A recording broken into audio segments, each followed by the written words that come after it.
YouTube Ozzico in the Goat House is back with my score predictions and picks against the spread for Week 13 of the NFL season. We usually do this video every single Wednesday. It'll be back to that next week. This week, I apologize, a day later here, but we still got you. We still got you covered. So join us for all of our content. Like, subscribe to notifications on. We're going to go over every score prediction for this week and then every pick against the spread at the end. We've done very, very well on picks against the spread this week, so excited about that. Loads of content on the channel. Check out our Twitter. Check out our sponsors, Liquid IV, GLD Shop, code GOAT on both sites. A giveaway with the GLD Shop links pinned in the comments. Thursday Night Football, Seattle versus the Cowboys in Dallas, which is tonight. This is weird. I'm usually doing this video on Wednesday. I think this line is maybe a little bit too big. There's a scenario where I see the Cowboys beating their ass. I could see it, but I think the Cowboys are good. I'm not one of those people who are like, all right, they've been beating up on bad teams, so they can't play good. I'm not one of those people, but reality is they have them playing, besides the Eagles game, weaker competition. So it's a little bit more of a test. I think they'll be fine, but I think it'll be a little bit closer than that 9 spread. I think Seattle's defense could have a decent enough game. I don't think the Cowboys put up their usual 30-plus points. Seattle's offense is, where the issue is. I don't think they get anything consistent going here. Cowboys have a very solid defense, 24-17. Dallas is what I like. This game is the toughest game to pick on the week. I don't think there's too many super tough ones. You can throw the Niners-Eagles in there. I think this is the toughest one to pick. The Titans are a much better team at home than away. They're at home. They actually haven't lost in Nashville yet this year. Jonathan Taylor's out as well, so that almost makes you side towards the Titans. The Colts have been struggling to stop the run. Makes you side with the Titans a little bit. I got a feeling with the Colts, they played well against them last time. Zach Moss ran well, so missing Taylor isn't that big of a deal. The Titans, actually, I don't think they're playing as well as they were a few weeks ago, maybe more than a few weeks ago. Levis looked better earlier. The offensive line looked better earlier, like right when Levis first came in. The defense doesn't look as good. They're missing tackles. They can give up some stuff through the air. D-Hop went off last time against the Colts, and they still couldn't win that game. I thought Minshew could have played better last time. They still won the game. I think the Titans are due for a loss at home, but this was a tough one. 1-point game. It's a 1-point spread. I wouldn't touch it. If you're putting money on this one, I wouldn't agree with it. So, 50-50 game. I'm going to go Colts 20-19. That should be a fun game, though. Big game. I think it's a must-win for both teams. Titans to kind of stay alive, to make the playoffs. They have a shot.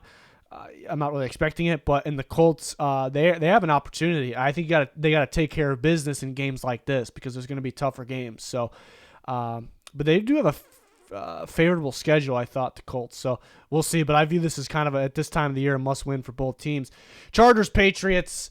I like the Chargers, -5.5. Their defense played much better against the Ravens last week. Will that keep up? That's the question. I think it should, because the Patriots, they're going to start Zappy. I mean, they don't have much going for them offensively, obviously. So I don't see the Patriots scoring a shit ton of points or even close to that. Chargers, I think, will do enough offensively. I like them winning 24-13. So covering that spread, I like that it's just under 6. Because I do see a scenario where maybe they win by 6. I don't really see anything less than that. I guess it's certainly possible. Still trying to figure out how the Patriots beat the Bills earlier in the year. But that was earlier in the year. So I like the Chargers in that one. Hopefully that defense plays as well as it did against the Ravens. It played pretty well. Lions and Saints. I like the Lions in this one. They have not been playing nearly as good as they were in the beginning half of the season. But I think they can kind of get back on track a little bit with this one. Saints are very beat up right now, so that the Lions have that going for them.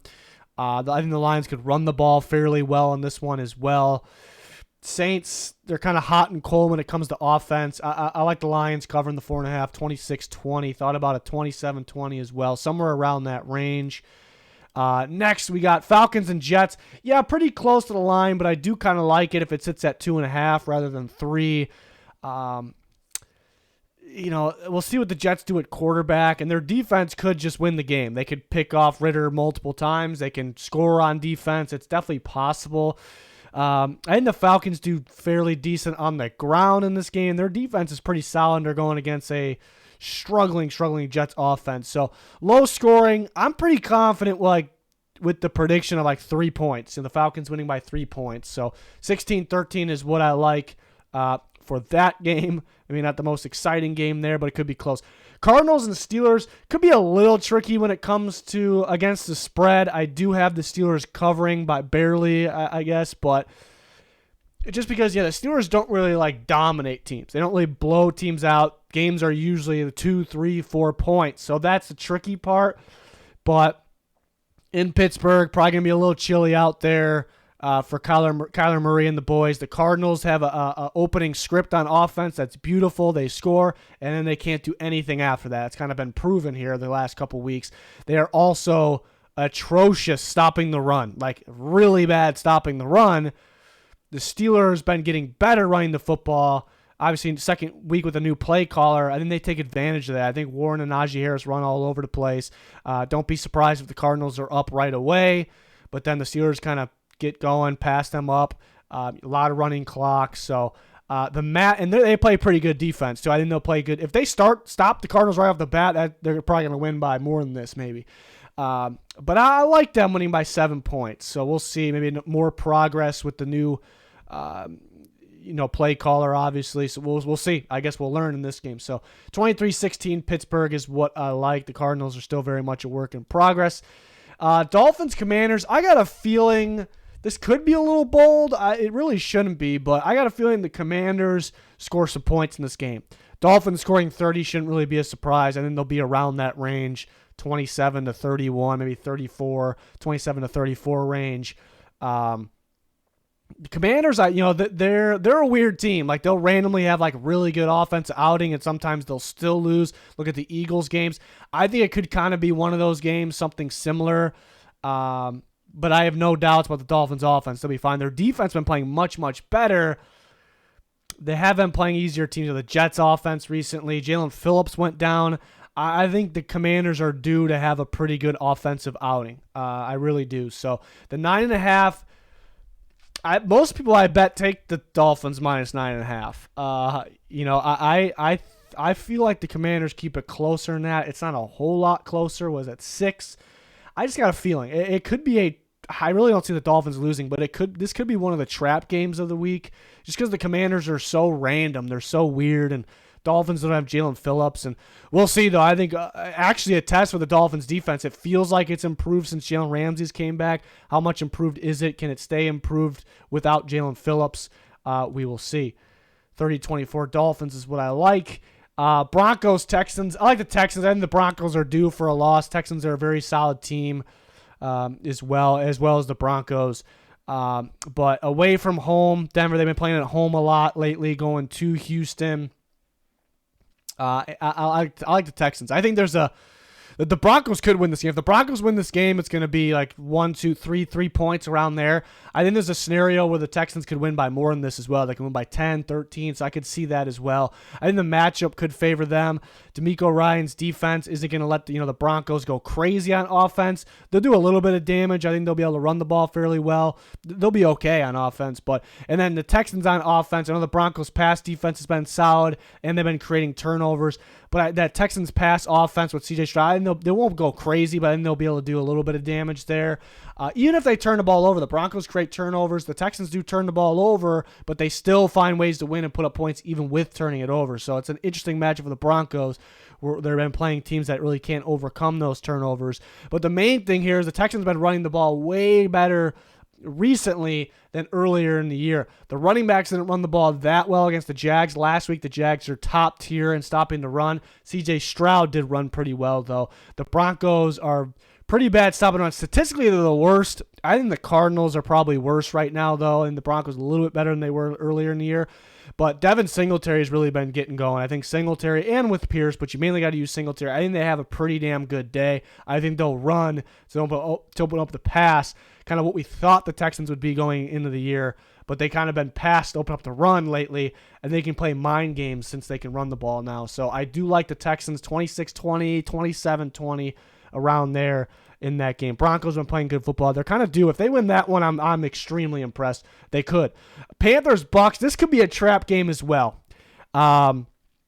I had a hard time with the score. I think it'll be around this range, but how close the game will be, I had a hard time with. +5, Panthers +5. I could actually see the Panthers winning. Like I said, a trap game. So do you take them? I wouldn't touch this game in general. I wouldn't touch it I wouldn't put money on it. Because you can throw the ball on the Bucs. They blow coverages. They don't look like they're prepared. You can throw the ball on the Bucs. So a great opportunity for Bryce Young to get going. Will he get going? This is the biggest test for him yet. I mean, it's the easiest test probably for him, but it's the biggest test because he has to get something going. Reich out of there, so they can't use that excuse anymore. That can kind of get the guys motivated as well. This is an opportunity. I do think the Bucs will get pressure. They'll stop the run. They'll make the Panthers one-dimensional. So an opportunity for Bryce Young, but I don't think they do enough. I think Rachaad White, who's been getting going, I think he has a solid day. Bucs win 23-16, but potential trap game there. I wouldn't put money on that one unless you're out there and you're like really oddly confident with the Panthers and you want to take them +5. I won't say no to that, even though I'm picking the opposite here. Next, Browns and Rams. Browns are really beat up. Could go Flacco, so that can make them the game plan a little tougher. That can make them better. But I like the Rams. Rams fully healthy. They look pretty good. They're explosive. They're scary. The Browns defense is very solid, though, so I think it kind of be one of those Rams games where it's like a lot of offense and they kind of stall for a little bit, maybe some offense, a lot of running clock, use Kyren Williams a bit. 23-17, so I do have the Rams covering in that one, but taking care of business at home. If they stay healthy, watch out for the Rams. Niners, Eagles. I'm feeling the Niners in this one. The Eagles, they're at home. They find ways to win. They have that championship mentality. They could very easily win. They're coming off an emotional win, overtime. Nothing's really emotional to them, though. Nothing really affects them that much. But overtime win, come from behind. Now you got to play the Niners, who they had this marked on the calendar. They had this marked on their schedules for so long because they're pissed off about the NFC Championship game. So I think the Niners have a pretty damn good outing. I think it's going to be a shootout. I think it's going to hit the over. I thought the Eagles-Bills would hit the over last week if that was the case. I like. It looks like the Eagles' defense a little bit more vulnerable this year. I think the Niners could take advantage of that. Niners' defense is solid. It's been playing great lately. They haven't seen the Eagles' offense, though, so I think they'll score.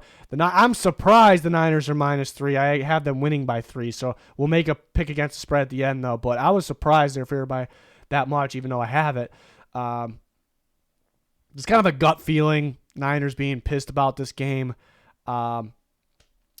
This should be another NFC Championship style game here. It could happen again in a couple months here. Chiefs Packers. The Packers are playing much better football lately. I think they can make a push for the playoffs. We recently did our playoff predictions. You can check that out. And the Packers have a shot. They've been playing better football. I still worry about them stopping a run. I think it's a bad matchup for them because they're going to game plan fully for the pass, and the Chiefs are a little sneaky with the run game, getting Pacheco going. They've been getting Edwards-Helaire going a little bit too. I think they'll have success there. And it's Mahomes, it's Kelsey. They'll have some success through the air, and that's where the Packers' full focus will be. So I think that kind of makes it a struggle. I don't think the Packers let the Chiefs go crazy on offense, though, but they'll be able to move the ball when they want to, it feels like. Packers' offense been playing much better. Again, I don't like the matchup. I think Spagnuolo, his defense, a lot of different looks, like disguises. You can't really tell if it's cover 2, 2-man under. There'll be some cover 0 in there. They'll all-out blitz Jordan Love. He's been playing better, but it's the type of defense where he needs to improve again. So I think a true test. It's at home, Sunday Night Football. They got momentum, so who knows? I just don't love the matchup for them. I don't love the match. Like, the Lions are a really good team. I don't love the matchup there either, though, but for different reasons. More so the Lions' offense. I think this one's more so the Chiefs' defense, the way they call their defense versus the Packers' offense. And the Chiefs could kind of play mind games. They could run the ball more and throw them off offensively, so we'll see. But I like the Chiefs because they're better, but mainly because the matchup. 26-17. If the Packers win this one, watch out. You start to worry about the Chiefs a little bit in terms of getting back to Super Bowl, and you start to think about, the Packers are definitely getting better. They're definitely making the playoffs if they win this game. And then Monday Night Football, not much of one, unfortunately, because Joe Burrow is out. If Joe Burrow was playing, he's out for the year, obviously, but if he was playing, this would be a hell of a showdown. But I like the Jags. I don't see the Bengals offense doing much. The Jags are super good stopping the run. So it's like not like the Bengals can rely on that. They're going to have to pass the ball. You can throw on the Jags, but can Browning throw on the Jags? The Jags, they let you get some yards, but they'll also take the ball away from you. The pass rush has been getting better just because Josh Allen's been getting better. I don't see the Bengals do. This is a bad matchup for them against this Jags defense. I don't see them doing much. Bengals defense is pretty solid, so I don't know if the Jags will go crazy. A lot of it could be just run the clock. They're probably capable of scoring more points than this, but win by 13. They're favored by 8, so it's a big spread, but they should cover that. Let's see my picks against the spread for the week. We are 105-71 on the year. It's a website called PickWatch. It takes all the experts. It doesn't have me on there. We're going to figure out next year how to get me on there. But all the experts, it's usually like writers, like well-known guys, hundreds of them, has their records. If you plug me in there, my record would be second place, so I'm very happy about that this year. I'm better picking against the spread than straight up this year. So my picks this week, Seattle, +9. I could see the Cowboys covering that.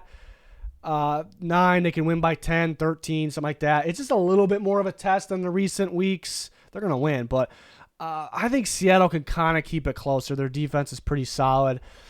Colts -1. I have them winning by 1, so I'll pick the Colts -1. I would not put money on that game. Chargers -5.5. I like that one. They should cover that. I like that it's sitting under 6. I think the Lions should cover the 4.5 as well. It's tricky because they've been playing a lot worse than they were earlier in the year. But the Saints, the Saints were like they had a little bit of a spurt where they were okay. They're playing worse, but I think it's because of injury. And the Saints are too beat up to cover that. So I like the Lions -4.5. The Falcons, I have them winning by 3, so it's only 0.5 difference. But it just feels right. Feels like they're going to win that game by 3. I'm not saying throw your money at that, but Steelers one's tough because it feels like every Steelers game is pretty close, but the matchup favors them. They're at home in the cold. They should be able to run the piss out of the ball. They should cover that. It's a little tricky, though. Commanders +9.5. I think the offense gets good. If the offense does not get going, they are going to get obliterated, and they're not going to cover that 9.5. But I got a gut feeling there. Maybe one you don't touch because it's a weird one. Texans -3.5. If that was at 3 or 2.5, I would love it. I would put money on it myself. 3.5 makes it a little tricky because the Broncos are tricky right now. But I do like the Texans in that one. Tampa -5. That's a trap. That's a trap game. I wouldn't touch that one. The Panthers could win. The Bucs could win by 3. The Bucs could win by 7. They can win by 10. Any of those scenarios. It's an opportunity for the Panthers just fired a bunch of guys. I wouldn't touch it. The Rams should cover that 3.5. It's probably be close because the Browns defense and they can throw them off of what they're doing at quarterback. So it's not like a for sure throw money on that one, but they should cover that. I have the Niners beating the Eagles by 3. If I have to pick against the spread, I'll take the points with so far the best team in football at the Eagles, but wouldn't touch it. Chiefs -6. I kind of like that one. I guess a little tricky because the Packers have been playing a lot better, but it's a different matchup. I think the Packers offense, there's a shot they can go back to looking like the Packers offense from it was just a few weeks ago, so in that one, mainly because they are improved, but just because of the matchup. The Jags, it's a big spread, but I do like them covering that. I don't see how the Bengals score any more than 16 feels like the very maximum, but 10 or 13 is right where I'm at with that. I think the bottom line for the Jags is very bottom is 20, but 23 to 27 range should be it there. So we'll see how we do this week. There are some trap games possibly in there. There's some that I actually have as pushes, but we had to pick. Obviously, I had the Colts -1. I had the Colts winning, so I would take them -1. That was kind of a no-brainer when picking a push game who to take. Thought it was smarter to take the Eagles with the points, but the Niners are pissed. I can see them, Eagles kind of finally having that letdown week. Well, they had one against the Jets, but they really outplayed the Jets. They kind of just a fluky thing at the end from Jalen Hurts. But we'll see. That wraps it up for this one. I apologize. This was a day late. I'm getting it up a little early in today, though, so hopefully that helps out. Trying to get it up before the Thursday game. Same with our locks video. Trying to get that up before the Thursday game here. But join us for all of our content. Make sure you follow us on Twitter for all kinds of updates and everything, a lot more. It's going to do it. Thanks for watching. Goodbye.